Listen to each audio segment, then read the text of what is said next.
Coach, so many of these games with the Hawks seem to, have these close contests. What did you see as the difference in this one tonight? I think it was that third quarter, start of it. That got a big momentum shift. We just turned it over. 18 turns for 20 points. You're giving baskets away.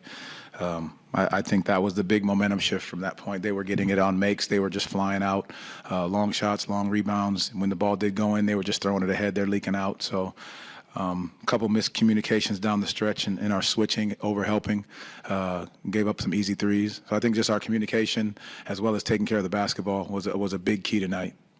I know you've talked often about the late game stretches that often is the possessions before that, earlier in the game that lead up to that. But what did you see in your team's late game execution tonight?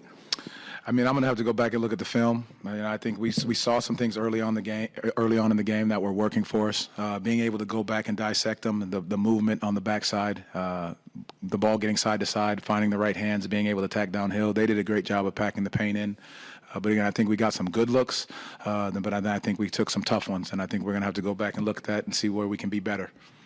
Paolo and Franz obviously were able to get themselves going offensively, but no other player scored in double figures. What do you have to do to when both of them have it going and are feeling it, to make sure others kind of stay involved and stay in rhythm? Well, I think some of it is, can't turn it over.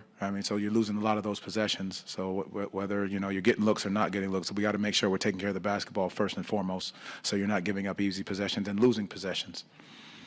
What was the plan for Trae Young tonight? He only had 8 points in 3 quarters, but finished with 19. So 19 on 17 shots. I think it would just make his life hard, make it difficult, put different bodies on him, trap him sometimes, double team, switch him to go back after him, just different things. He made it difficult. He hit some tough ones down the stretch, but 19 points on 17 shots. I think our guys did a decent job, and they hit some timely ones, but he also made some timely plays on some overhelp where they got a couple threes off. Just kind of building on the issue of turnovers. It's been kind of an issue throughout the course of the year. How do you get, is this the kind of game where you kind of understand that you have to fine-tune some of those details, whether it's defensively overhelping, whether it's the turnovers? Just how do you kind of get the team back to kind of honing in on those details that you're going to need in March and April? Yeah, I really think it's the spacing, the timing, where guys are on the floor, being patient. The ball's got to move faster than bodies, not holding it, so understanding exactly where guys are going to be on the floor. But it's all things that we'll look at tomorrow. We'll clean it up and then be ready to come out against Charlotte on Wednesday. Thank you, Coach Mosley. Thank you. Thank you. We'll be back with